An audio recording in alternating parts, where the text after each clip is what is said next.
Salve, salve galera, seja muito bem-vindo diretamente da FISPAL 2025. Você ainda que não gravou, a FISPAL é a maior feira da América Latina no quesito de máquinas, fornecedores do segmento do food service. Meu nome é Rafael Guarnieri, eu sou o host do Pô de Trás da Cozinha. Este ano, em collab com a Netter Lavadoras, criada-se então o Netter Talks. E a gente está querendo criar uma revista, ou semanal, ou mensal, mas de alguma forma levar sempre algum conhecimento para essa nossa bolha ou para esse nosso ecossistema. Trouxemos várias pessoas de fabricantes, chefes de cozinha, consultores, e juro que quando eu vi o nome do convidado, eu falei, cara, vai vir um senhor de 62 anos, porque os caras colocou assim, ó, João Topema. Né? Tipo, eu sei quem é a marca Topema, mas eu imaginei, o João, tipo, eu imaginei, vai vir sei lá. Seja muito bem-vindo para o nosso Netter Talks número 10 ou 11. Número 11, João, seja bem-vindo, velho, ao nosso bate-papo. Fala, Rafael, beleza? Prazer o meu aí de estar aqui. Obrigado pelo convite, seu, da Netter. Agradecer a oportunidade de poder bater um papo aqui com vocês. Quando eu brinco dessa parte da idade, porque ficou primeiro com o João, meu filho é Joaquim também, a gente tá dando nome de velho agora pra galera. João é um negócio de 1990, né? E Joaquim, né? Porque Joaquim você não vai conhecer quase nem jogador de futebol, você só conhece dentista, médico. Mas o principal também foi o cargo de diretor. Hoje você é diretor da Topema, né? Então me associou uma pessoa mais velha e vem um cara mais novo que eu, olha lá. Não, mas você sabe que eu acho que o meu ano foi o último ano que tinha João. Depois disso, cara, né, nunca mais estudei com nenhum João. Eu era sempre o único. Porque eu acho que minha mãe perdeu a época. Porque assim, o João era o nome comum até ali por volta de 89, 90. 91 já não tinha mais. Aí ela pegou e me deu o nome de João também. João, brincadeiras à parte, a gente tem esse intuito de ambientar todo mundo do nosso ecossistema, desde o estagiário até os fornecedores. Então eu queria entender só como você veio para esse meio. Jovem, bonito, saudável, falou, preciso arranjar dor de cabeça, vou para a cozinha. Não, é uma dor de cabeça boa, que a gente se acostuma e na verdade depois nunca mais ninguém quer sair, né? O bonito fica por sua conta, obrigado. Mas eu comecei, na verdade, eu me formei em engenharia de produção, mecânica. A Topema foi fundada pelo meu avô. Esse ano a gente está completando 60 anos da Topema. E, assim, desde muito pequeno, não que eu falasse, eu quero ser engenheiro, mas antes eu já falava, eu quero trabalhar na Topema. Então, era uma coisa assim que eu me lembro de falar pro meu pai. E, na verdade, na realidade, sendo 100% sincero, eu não tinha ideia nem do que 1% do que é trabalhar na Topema, no food service, não tinha a menor ideia. E sabia que queria ser engenheiro e eu falava, eu quero fazer a mesma coisa que o meu pai. E aí, quando eu cheguei na faculdade, literalmente eu vi que não ia fazer a mesma coisa que o meu pai é engenheiro elétrico. Eu falei, não, vou fazer engenheiro de produção, que eu acho que faz muito mais sentido com o que eu acho que eu quero fazer e tal. Naquela época eu não tinha certeza absoluta ainda do que eu queria, né? Mas aí eu fiz engenharia de produção, gostei pra caramba. Óbvio que nessa etapa também eu já comecei a fazer alguns projetos na Topema para a faculdade mesmo, e aí comecei a conhecer um pouquinho mais, mas ainda assim muito superficialmente. Fui trabalhar fora, trabalhei em banco, trabalhei em consultoria.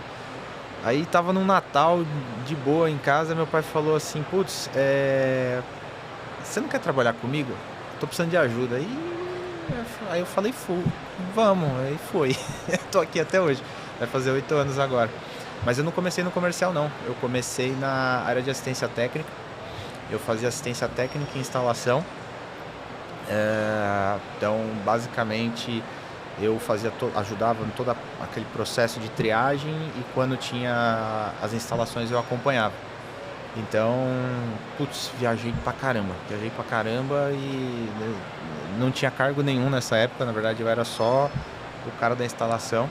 Aí de vez em quando tinha um cliente ou outro que sabia, não sei se o técnico falava alguma coisa assim, aí o cara já vinha... quando ele sabia que eu era da família, acabou, descascava. Né? Ou elogiava bastante, ou descascava muito. Não, agora que eu sei que você é dono, você tem que acabar essa instalação amanhã e tal. Ele te pressionava. Me pressionava, mas assim, mas numa boa, né? Eu sempre soube lidar bem com... isso é uma coisa, eu já sempre soube lidar bem com o cliente, em todos os níveis, isso foi uma coisa que eu sempre tive facilidade. E eu fiquei 1 ano fazendo assistência e instalação, e aí uma consultora, na verdade uma consultora da Topema, prestava serviço de RH, falou, pô, eu acho que o João deveria trabalhar no comercial. E aí quando meu pai veio falar comigo, eu falei, não vou vender, não quero vender, não gosto de vender, não é comigo esse negócio. E depois disso, aí ele falou, não sei o que, ela vai te ajudar, não sei o que. Eu falei, tá bom, então eu vou. Muito a contragosto, sendo bem sincero, Rafael. E aí, comecei a vender, aí me apaixonei, gostei muito, sabe, de trabalhar com a parte de relacionamento com o cliente e tal. E aí fui embora, estou aí até hoje trabalhando no comercial e agora também fazendo algumas vezes na fábrica, né? Então, além de diretor comercial, eu absorvi também aí o braço de cuidar da fábrica, e hoje a gente está implantando os processos Lean, a aplicação, né, da metodologia Lean na nossa fábrica. Então a gente está mudando e muito o nosso conceito de trabalho, e isso já tem demonstrado aí enormes ganhos de produtividade. E é outro aprendizado gigante que aí se conecta com, por acaso, com o que eu decidi fazer de faculdade lá atrás, que foi a engenharia de produção, e que hoje finalmente eu estou conseguindo aplicar ela. Então, resumidamente, essa é a minha história aí de Topema e como que eu comecei até literalmente o dia de hoje. Não, e já me deu vários insights, porque assim, primeiro deixa eu só entender, quando você fala seu avô fundou, o seu pai já trabalhava lá desde o começo? Não. Meu avô fundou a Topema com outros sócios. Desde o começo é claro que não, né? Porque seu pai era bem novinho. Eu digo, quando você enxerga a Topema como empresa e diz, vou ser engenheiro, era seu avô e seu pai em conjunto? Sim. Né? Nessa época, quando eu fui para a faculdade, já os dois trabalhavam. Meu pai já estava trabalhando na Topema, acho que há uns 30 anos. Meu avô faleceu ano passado. Isso. Meu avô faleceu ano passado, meu pai está lá mais ou menos uns 30 anos e eu tô há 8. E hoje na Topema trabalha eu, da família, né? Eu, minha irmã e meu pai. Porque eu tento, quando a pessoa vai falando comigo, eu vou fazendo como se fosse um desenho na cabeça ou um filme, né? Então eu tentei imaginar o João olhando para aquele negócio ali, de vez em quando, eu não sei como é que você passeava pela empresa, e vendo aquele monte de ferro, aquele monte de máquina, aquele barulho, porque não sei, acredito que se você escolheu engenharia, aquele mundo era muito da hora, né? Ver aquela, tô imaginando, tá? Sim. Solda e tal, porque casa com um pouco do, a gente tocou no assunto aqui, a Natália Cifuentes falou um pouco isso, que a faculdade logo de cara, você vê que às vezes é uma escolha que a gente acha que gosta e graças a Deus você teve a oportunidade de ciclar, ainda mais na engenharia, porque você faz os 2 primeiros anos e depois pode bifurcar, né? Mas ela tende a não ser muito do que a gente imaginou, porque de engenharia elétrica para engenharia de produção, tirando os processos que podem ser que o engenheiro elétrico lá ele use, é bem diferente. Você entendeu o que quis dizer? Sim.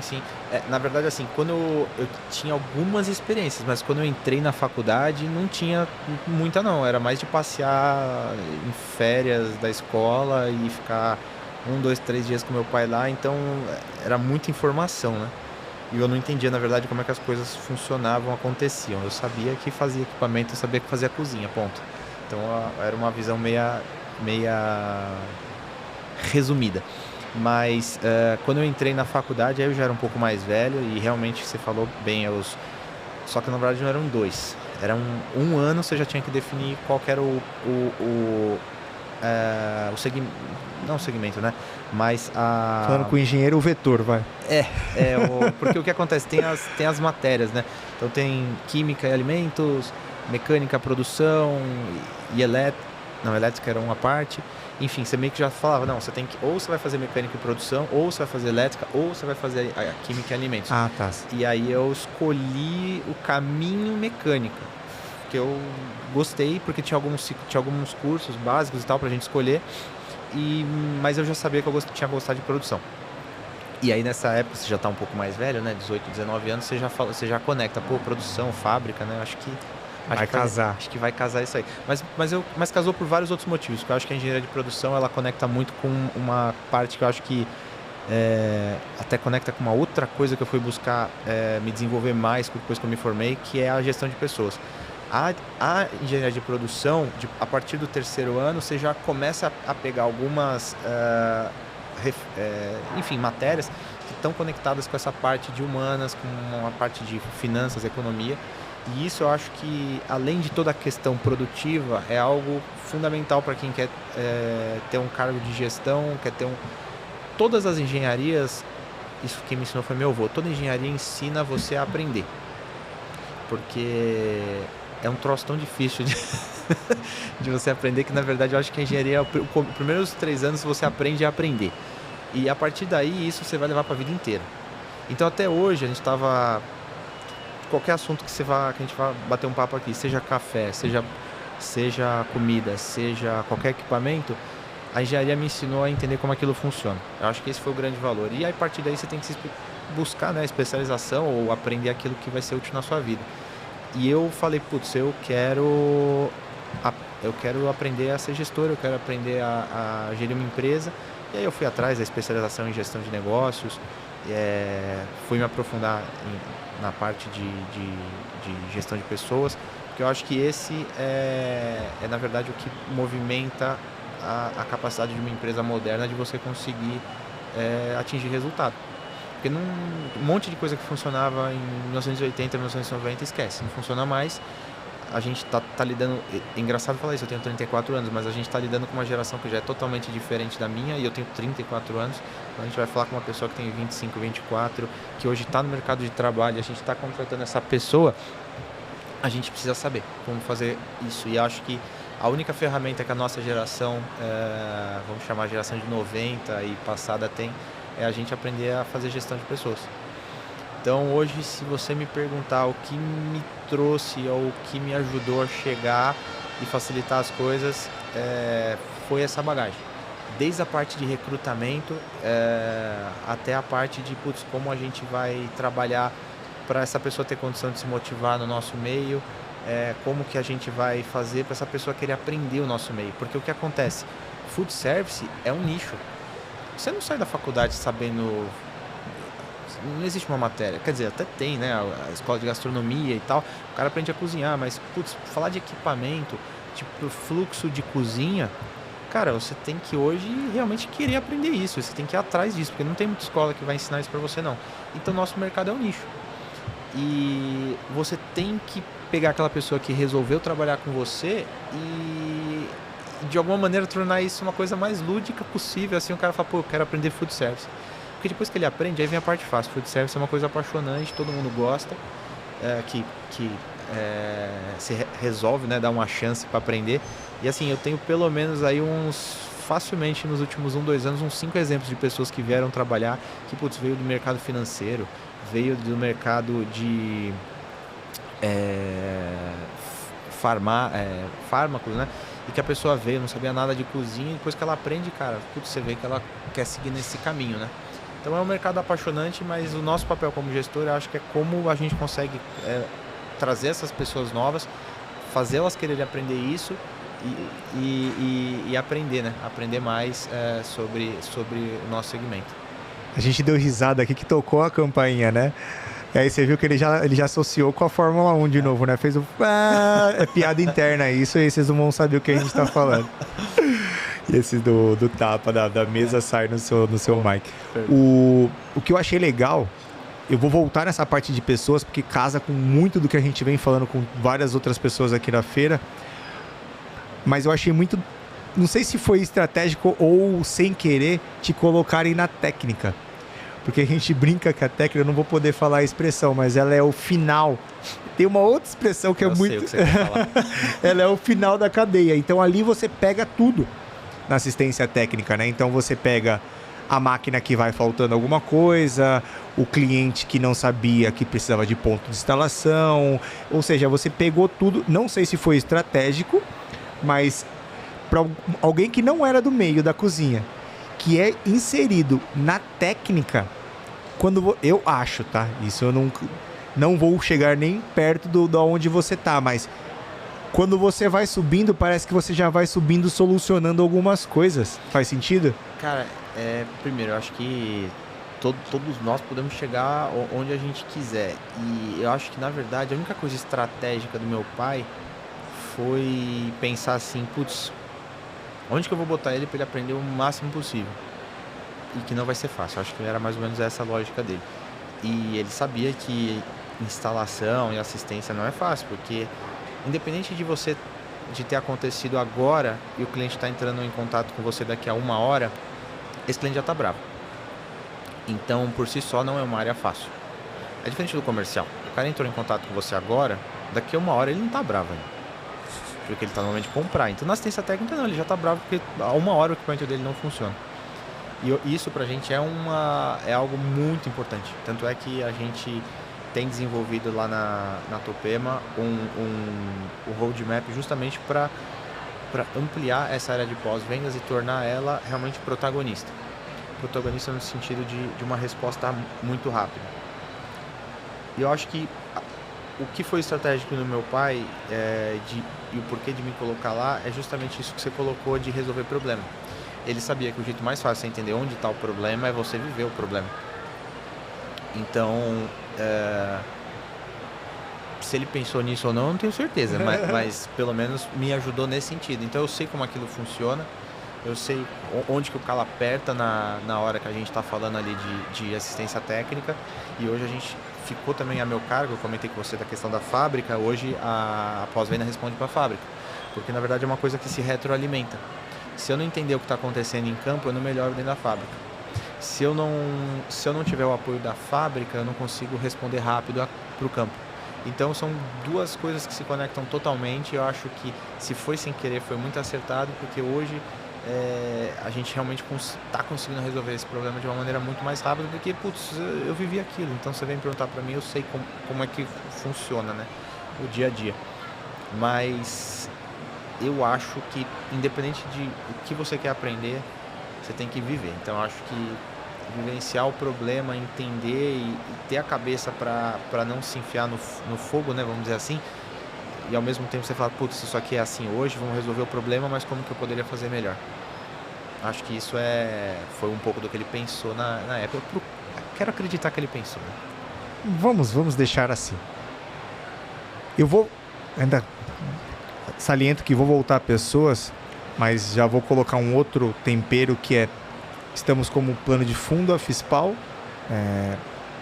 e parece que quando a gente pensa na feira, a gente pensa a primeira palavra, tá? Para mim, que sou da técnica, é tecnologia. Parece que a gente vai vir na feira, eu da técnica, sempre procurando o que tem de mais tecnológico. A Topema traz esse ano, ou para os próximos anos, esse foco em tecnologia? Traz alguma coisa de tecnologia para a Fispal? Vou te dizer que, na verdade, se o Nelson ver esse podcast e eu não falar que a gente traz tecnologia, ele me mata, me deserda. A Topema, a gente em 2012 mudou o nome, né, e o logo da empresa.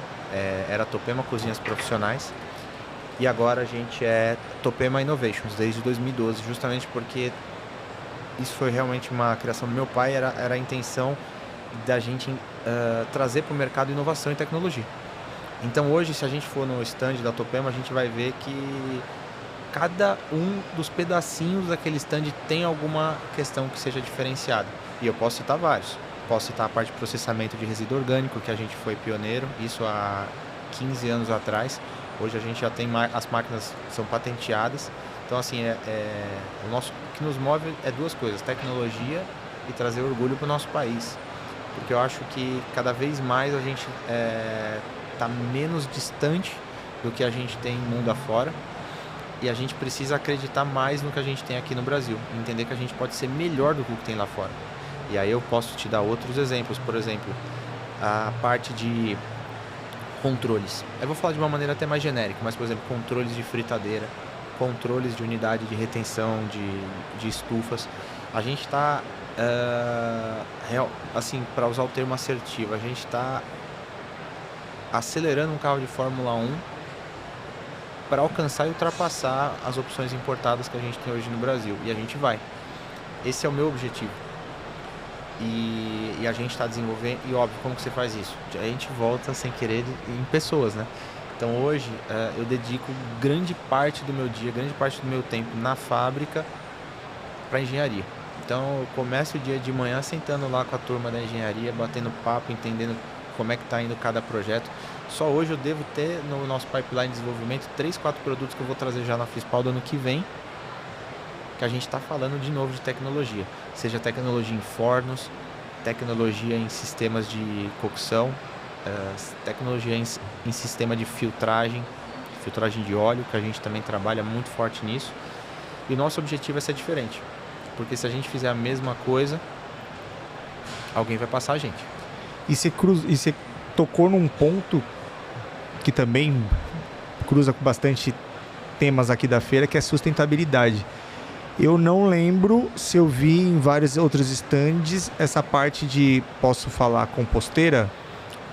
Pode. Ou recicladora de... Recicladora de resíduos orgânicos, processadora de resíduos orgânicos, porque quando a gente fala de compostagem é um termo técnico para a questão de... Escutou a buzina de novo lá. Ele já... A buzina me desconcentra. É um termo técnico para quando você tem lá as leiras e tal. Então, assim, o que o equipamento faz, na verdade, é gerar um composto orgânico. Esse composto orgânico, obviamente, ele tem um valor como fertilizante, né? Ou seja, tem matéria orgânica ali que ajuda no solo. Bom, só fazendo um resumo para quem não sabe o que é uma processadora de resíduo orgânico. Eu já ia puxar isso daí. Deixa eu explicar para vocês o que a gente está falando, que a gente já foi muito técnico aqui, muito fundo. A processadora de resíduos orgânicos é um equipamento que a gente desenvolveu, que eu comentei que a gente até tem a patente hoje no Brasil. A gente vai reduzir em 90% o volume e o peso do resíduo orgânico que a gente vai processar. E ao mesmo tempo 60% daquilo que eu estou processando vai virar água de reuso, água limpa, não água com carga orgânica, nada disso. Então vamos imaginar aqui que eu estou processando 100 kg de resíduo orgânico, eu vou gerar 10 kg de composto orgânico, que eu misturando com 2 partes de terra, eu vou poder usar como adubo no solo. E ao mesmo tempo eu vou gerar mais ou menos 60 litros de água limpa. Essa água limpa para rega de planta, lavagem de piso, água para vaso sanitário. Então a gente sempre incentiva o nosso cliente a aproveitar 100% dessa tecnologia. E tem uma coisa bacana que hoje a minha equipe ela não é treinada para vender o equipamento. Porque o que acontece? A gente percebeu que grande parte do ganho que o nosso cliente pode ter na gestão do resíduo orgânico, ele não precisa nem de equipamento. Então a minha equipe ela é treinada para ir no cliente e aí a gente faz uma brincadeira, que é mostrar para ele que, olha, se você for querer me contratar para resolver o seu problema, vai custar 3x. Só que se eu vou te ajudar, você só vai gastar X. E não é desconto. É porque você está, na verdade, fazendo uma gestão errada do que você está gerando de lixo. E você também está gerando a mais do que deveria. Então, nossa equipe ela é treinada para fazer essa análise, apoiar o cliente nisso.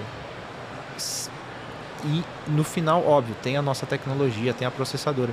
Mas ela vai entrar como a mais dentro do contexto de redução e de sustentabilidade dentro daquele cliente. Isso valida que parece, ou firma na cabeça do cliente que o foco nem é vender a máquina. E aí vocês, como marca, vocês mostram que vocês estão preocupados real com a sustentabilidade, né? Então, posso estar errado, ver se eu entendi. Você tem uma máquina que todo aquele alimento que é casca, resto de comida, eles raspam num local. Essa máquina, ela faz um trabalho que separa e tritura esse alimento e forma como se fosse um pozinho. Isso. Separa uma água que não vai dar para utilizar e uma água que vai dar para utilizar. Não. 100% da água que sai é utilizável. Eu não gero água com resíduo orgânico. Eu só gero água limpa e esse pozinho. Rapaz, vou querer ver essa máquina. Não, e outra coisa legal também, a gente não usa nenhum tipo de enzima ou substrato no processo. Então, não tem que jogar um outro ativo que vai...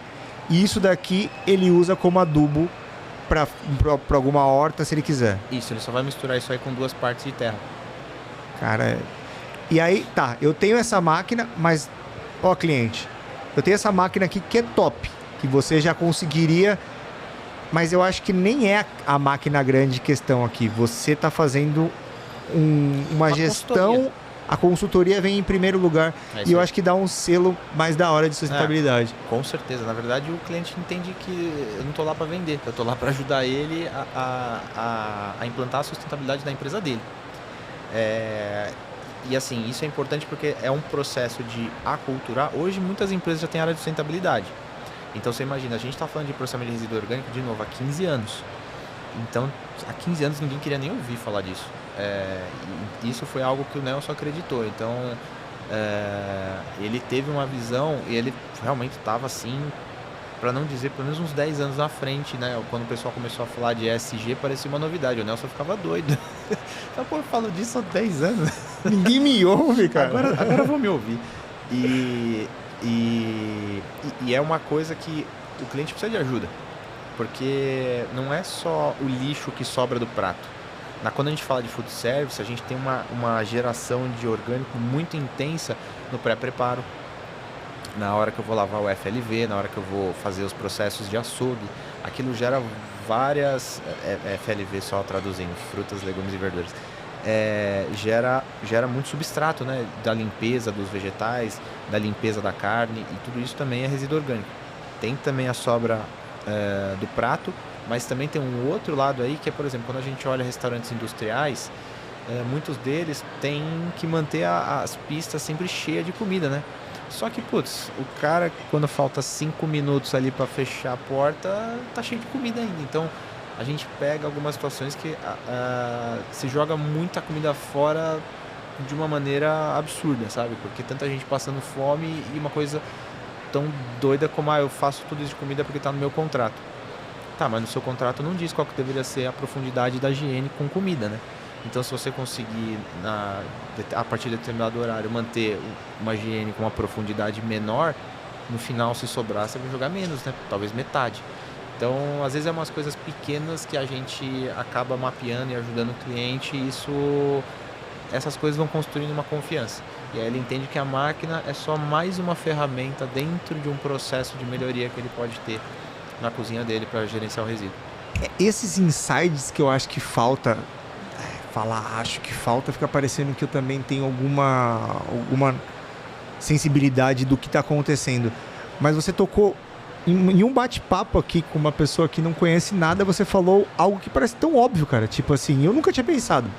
Sabe? Sim. Tipo, pra mim é exatamente isso. Duas coisas que eu vejo agora, conversando com você, me parece, muitas das vezes que eu estou na cozinha, que o volume a ser feito é padrão. Exemplo, sei lá, tem um panelão lá, um caldeirão, né? Isso eu acho que quase todo mundo já viu. Não consigo imaginar aquele cara que opera se ele tem várias demandas diferentes.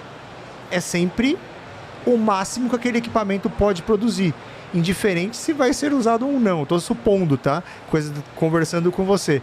E o da higiene, quando eu passo, pelo menos num buffet, quando eu vou comer, eu nunca tinha prestado atenção se eles mudam a altura da higiene. E parece tão simples. Então, tem isso, e aí a gente volta para outra história, que a gente voltou de novo na gestão de pessoas, no treinamento. Porque isso é um processo que não é fácil de implantar, não vamos diminuir algo que não é trivial, né? Mas você consegue, com treinamento, com um pouco ali de cronograma, se organizando, montar a sua equipe de uma maneira que ela faça uma produção e depois, em determinado horário, ela tenha produções menores. Hoje em dia, principalmente quando a gente fala, por exemplo, agora vamos falar de outra coisa, nada a ver com resíduo, com processos de regeneração, quando a gente fala de forno combinado, por exemplo. Então, você pode regenerar bags menores de algum determinado alimento, para você já ter quente ali na sua estufa e repor uma quantidade menor quando está chegando mais perto do final do horário. De uma maneira que fique bonito o buffet, mas ao mesmo tempo que você esteja colocando menos comida ali. E isso hoje não é difícil, porque você tem solução de seladura a vácuo, o forno combinado, você tem um forno grande, mas se você quiser colocar uma quantidade menor.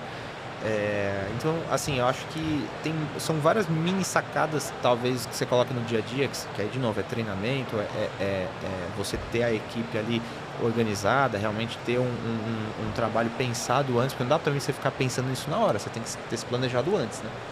E a ideia, acho que do nosso bate-papo, a ideia do Pô de Trás da Cozinha é exatamente a gente começar a gerar esses murmurinhos, sabe? Eu conversei com o pessoal da Inox, quando a gente fala quentil, tipo, parece ainda uma coisa muito pra frente. Você conversa com algumas pessoas, assim, do meio, fazer esse processo não faz sentido ainda pra eles. Essa parte de regenerar alimento. Não, a comida tem que ser feita uma vez só, vai pro pastrudo, Porque é um preconceito também, né, com a qualidade do alimento e tal, e aí aos poucos você tem que ir quebrando isso. E é a mesma coisa, seja na parte de produção, seja na produção do alimento, né, que a gente está falando aqui agora, seja também na parte da gestão desse resíduo, porque o cara acha que o certo é ele ter uma câmara fria, deixar a câmara fria ligada o dia inteiro.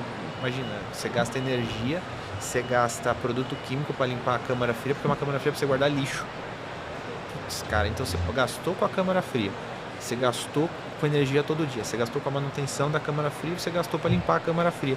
Só que hoje em dia você tem um equipamento que é a nossa linha Terraform, que você pode processar o resíduo e você não tem que limpar a Terraform, você não tem que limpar, você não tem que deixar a processadora de resíduos orgânicos ligado 24/7, enfim. É realmente ir mudando aos poucos, né, essas concepções e entendendo que o mundo está evoluindo, seja na produção, seja no final do processo. Você, mais do que todos e do que eu, voltou em pessoas, e agora eu vou ter que tentar brincar um pouco com isso. Temos tecnologia, fornos, temos a recicladora, lavadoras, ultracongeladores, e não estou falando de tecnologia nova.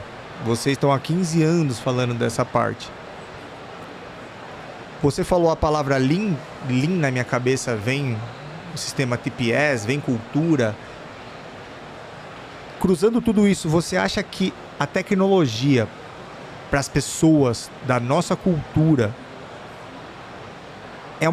ainda tem uma trava, tendo como plano de fundo a feira? Por que você acha que a gente ainda não avança? Temos desperdício pra caramba. Por quê? Porque falta comunicação, a gente falta tudo como centro pessoas, tá? Eu entendi que a Topema faz esse treinamento interno, mas eu tô pensando como sociedade, tá?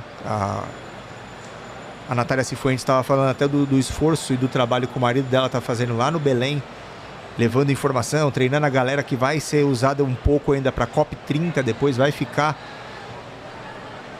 O que você acha que falta ainda pra gente? Ou qual que é o trabalho, qual que é o caminho pra gente começar a cruzar? Eu usei a cultura do link, daqui a pouco eu posso entrar um pouco mais, mas você acha que é cultura? Você acha que falta, sei lá, podcast? Você acha que falta revista? Você acha que falta... O que falta pra gente começar a alinhar as nossas pessoas pra gente elevar... Subir a barra. Exato. Eu acho que...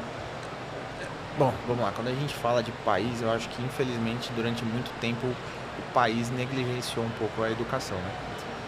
E não vou nem entrar no mérito se estamos aí na negligência ou não, mas eu acho que é algo que a gente tem que ampliar. Então, quanto mais gente com conhecimento, melhor. As pessoas falam da dificuldade hoje de contratação de pessoas capacitadas. Não é que falta pessoas, é que falta a segunda palavra, que é as capacitadas. Então, o que eu quero dizer é, a gente tem que entender como sociedade, como empresa, como que a gente pode ajudar a fechar esse gap. E aí, qual que é o ponto? Não é a responsabilidade só do outro, é a minha também. E isso conecta, por exemplo, com um problema que dá para citar como exemplo na fábrica que eu tenho, que é a questão de mão de obra para dobra de chapa. Cada vez mais a gente vê menos pessoas interessadas em se formar nessa área. E você começa a criar uma demanda por esse profissional, né? Putz, tem tecnologia, tem dobradeira automática? Tem. Mas nem tudo dá para fazer ali, eu ainda preciso desse profissional. E aí o que eu estava falando com o meu time até há pouco tempo agora, a gente está estruturando para a gente começar a formar. Porque não adianta eu ficar esperando alguém formar para mim, e aí eu vou entrar numa concorrência, quem paga mais e tal. Eu acho que não é por aí também, óbvio, é um bom profissional, temos que remunerar, mas como que eu facilito isso e como que eu dou mais oportunidade para gente que talvez não esteja tendo oportunidade. E aí a gente começou a estruturar isso, que é para a gente mesmo formar essas pessoas e dar chance para as pessoas que entraram lá e que têm não uma boa formação técnica, mas uma boa formação em casa, entendeu? Uma predisposição. É uma predisposição, vontade de aprender. Então você pega aquele cara que tá afim e, vamos dar uma chance para ele, vamos ensinar o cara e zero custo, ele não vai pagar nada por isso. Então, eu vejo que, aí óbvio, essa pessoa começa nesse detalhe, mas daí, quando a gente dá a primeira oportunidade, se ela realmente tem uma cabeça bacana, e parte do trabalho também é ajudar essa pessoa a ter uma cabeça bacana. O que é isso? Eu acho que é a gente mostrar que bons valores ajudam ela a crescer, e não estou falando só profissionalmente, estou falando na vida, né? Então, bons valores ajudam você a encontrar pessoas legais no seu dia, seja família, amigos, tudo isso, e ao mesmo tempo ajuda ela a crescer. E aí ela vai atrás, cara, porque ela vai no curso técnico, ela vai fazer uma faculdade, ela vai se formar, ela vai aprender sobre o que significa Lean, TPS, que você citou, o Toyota Production System, e tudo isso vai, na verdade, corroborar para ela crescer mais e mais rápido. Por quê? Porque, na verdade, hoje em dia, conhecimento, cara, eu acho que é a coisa que mais tem valor. Então, nada tem valor maior do que você ter conhecimento, você ter informação e você conseguir usar isso no seu dia a dia. Então, quando a gente pega, e eu tenho alguns exemplos lá na fábrica, você pega aquele cara que a única coisa que ele tinha era boa vontade. O cara tinha boa vontade, você deu uma chance pro cara, o cara voa. Então, gente, que foi atrás, que fez faculdade, e, cara, foi crescendo, hoje em dia tá na parte de gestão,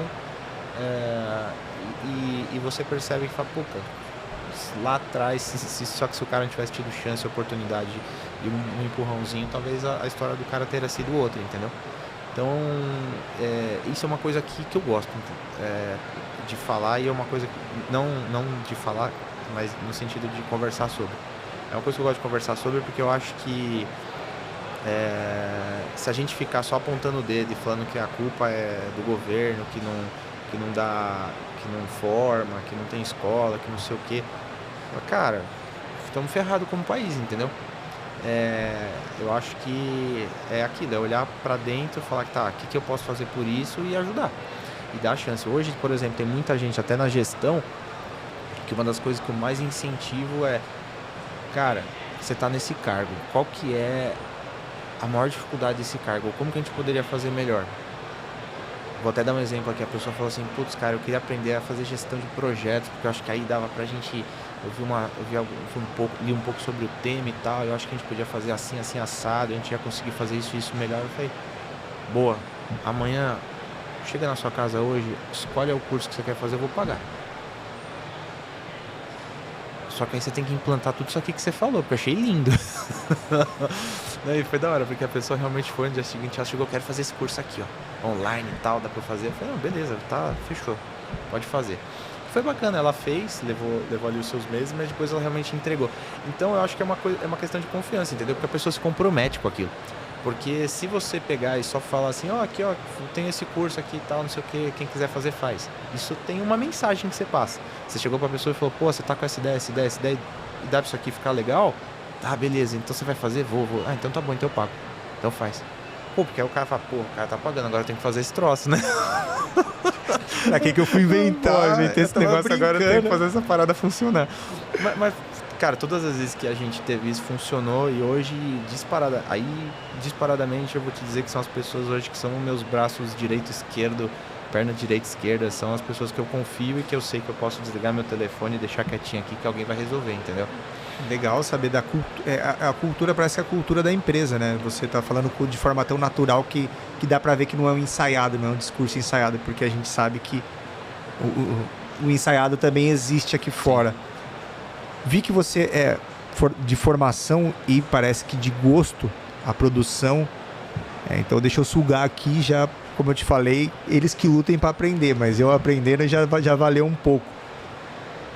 pelo pouco que eu entendo da produção, do sistema do toyotismo ou qualquer coisa do Lean, vindo do Japão, que é uma cultura totalmente diferente da nossa, sempre que eu vi o pessoal tentando implantar isso na fábrica, as ferramentas são muito mais vistas do que realmente a cultura. Então a gente pegar Kaizen, 5S, aí os caras fazem o desenhozinho da casa lá, tal, é tudo muito bonito. As ferramentas eu vejo muito bem ela funcionar. O Lean Manufacturing em si, ele é muito complexo. Você fala, estou implantando, porque também falar que se estivesse implantado eu também já gostaria de ir lá conhecer. Eu também. Eu peguei só isso como paralelo, então a gente estava falando de pessoas e da gente ambientá-las e prepará-las, nossa, deu uma travada na língua, para o nosso segmento, para nossas máquinas e tal. E aí coloquei esse paralelo para a gente entender como a Topema está fazendo isso também com o Lean. Olha, eu vou te dizer que primeiro que você precisa ter referência. Então, primeira, óbvio, eu tinha estudado Lean na faculdade, sabia, achava lindo, maravilhoso, mas, cara, é difícil pra caramba de fazer. Ainda mais quando você pega uma empresa de 60 anos que faz algumas coisas do mesmo jeito há 55, então não é fácil. E aí eu fui atrás de referência, fui visitar algumas fábricas, fui entender o que era, qual era o benefício e como media isso. Se você não mede, você não gerencia, você não consegue nem saber se está ou não implantando certo. Então, tanto a Topema quanto a Netter, que até abraçou esse processo em conjunto, a gente começou ao mesmo tempo a fazer esse processo de implementação do Lean. E aí eu vou te dizer que, de novo, sem sombra nenhuma de dúvida de errar, nem tente começar a implantar o Lean se você não tem as pessoas. 99,9% da gente falar de implementação de Lean, a gente está falando de pessoas. Por quê? Porque se você não tem aquelas pessoas que gostam do tema, se motivam por a gente a chegar em resultados inalcançáveis, vou usar essa palavra, porque a gente, quando começa, você acha que é inalcançável aquele resultado que você quer alcançar, mas quando a pessoa fala, não, cara, eu vou chegar nesse resultado, aí você tem o time certo para implementar o Lean. E hoje eu vou te dizer, se eu não tivesse o time certo, esquece. Esquece, porque não é consultor, não é consultoria, é você ter primeiro a equipe lá dentro. Então, começa por você entender o que é o Lean, começa por você entender o que essa metodologia vai agregar na sua empresa, um ganho de produtividade, como você vai medir isso, porque não é só layout bonito, não é fazer vídeo de você arrumando layoutzinho, é muito mais que isso, porque o Lean não é fábrica. Esse é o primeiro erro, o Lean não é fábrica. Se o comercial não entender o que é o Lean, você tem um problema, porque você vai fabricar, você vai tentar fabricar de uma maneira, mas seu comercial está vendendo de outro. Seu comercial está vendendo um produto que traz menos valor agregado. Seu comercial está vendendo de uma maneira que não vai conectar com o que você precisa para implementar o Lean. A ideia do Lean não é engessar. A ideia do Lean é você ser mais produtivo. Então não estou querendo dizer que você não precisa fazer e atender o mercado, mas você precisa estar conectado. O seu comercial e a sua fábrica tem que estar falando a mesma língua. E aí vem o mais doido, que não é também só comercial. Estou dando o exemplo do comercial e da fábrica, mas é compras, é almoxarifado, é RH. Cara, se a empresa inteira não entender que estamos implantando Lean, você não implanta o Lean. Porque assim, o dia seguinte, você fez todas as ferramentas que você falou. Kaizen, GD, gerenciamento diário, reunião diária de fábrica. Você vai implantar tudo. O dia que o consultor sair, esquece, cara, estão fazendo tudo do jeito errado de novo.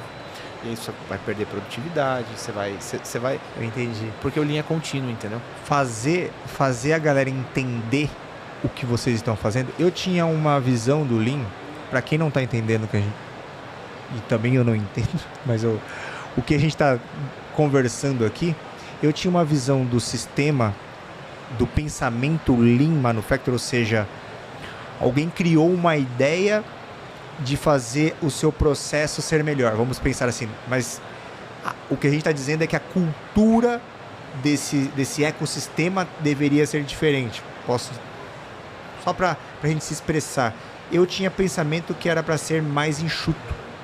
A ideia era ter um sistema enxuto. Eu acho que ninguém perde quando tenta implantar. Vou querer visitar a Topema, saber qual o nível que ela está, porque todo o processo que eu vi, pelo pouco que eu conheço, quando a pessoa começa, sei lá, a rabiscar A3, quando ela começa a entender de lead time... Você estudou. Quando ela... Ou seja, tudo que ela começa... Porque, pô, eu sou totalmente leigo do assunto, mas eu fui entender o que era um gargalo. Sim. A primeira vez que eu vi um professor falando, ele começou a falar, um japonês não faz compra do mês. Faz compra do dia. E isso na hora eu falei, cheguei lá, meu sogro é japonês, eu falei, tá vendo o que o japonês lá falou? Você comprou uma geladeira grande, é que você gosta de comprar coisa por mês inteiro. E quanto você desperdiça? E quanto que o valor desse produto mudou? E meu sogro falou, tá, isso aí você fala lá pra sua professora, aqui na minha casa. Eu vou fazer do meu jeito. Brincadeira essa parte, mas eu fui entendendo que o que o professor estava querendo dizer, que era a cabeça deles pensam diferente. Eu só quis te provocar nesse tema porque trazer isso, a gente tá numa feira. Eu conversei aqui ontem com um chefe que faz Ramon. Ele falou, Rafa, a gente tá numa feira de tecnologia onde a galera tá falando para mim sobre IA, sabe? E eu cruzei um pouco também com Indústria 4.0, que a gente poderia, esse assunto poderia, com você, ia ser excelente.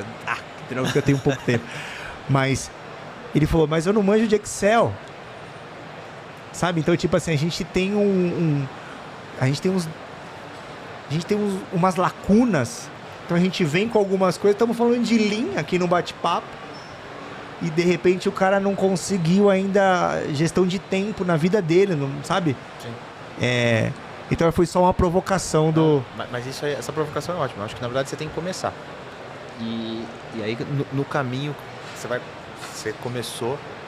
A única dica que eu dou é, primeiro de tudo, define as pessoas, entendeu? Porque não é que essas pessoas vão fazer tudo sozinho, pelo contrário, na verdade elas vão precisar da equipe inteira. Só que você não pode ter só estar em você, entendeu? Você tem que ter outras pessoas querendo que aquilo dê certo. Em cada uma dessas áreas que eu citei, seja no comercial, seja na fábrica. Então você precisa ter aquelas pessoas que puxam. Eu vou ficar o tempo inteiro falando pro pessoal, pô pessoal, isso aqui é importante porque, pô, X, Y, Z. E as pessoas vão absorvendo isso devagar, entendeu? Você não muda a cultura da empresa. A empresa é que nem se fosse um transatlântico, que nem fosse Titanic. Você não dá cavalo de pau em transatlântico. Então você tem que ir virando devagarzinho. Cultura é a mesma coisa. E o Lean é mudança de cultura. Porque é o que você falou, é você fabricar de uma maneira mais enxuta. O que é uma maneira mais enxuta? É fabricar mais, não necessariamente com menos recursos, talvez com a mesma quantidade, que na verdade é o nosso objetivo hoje.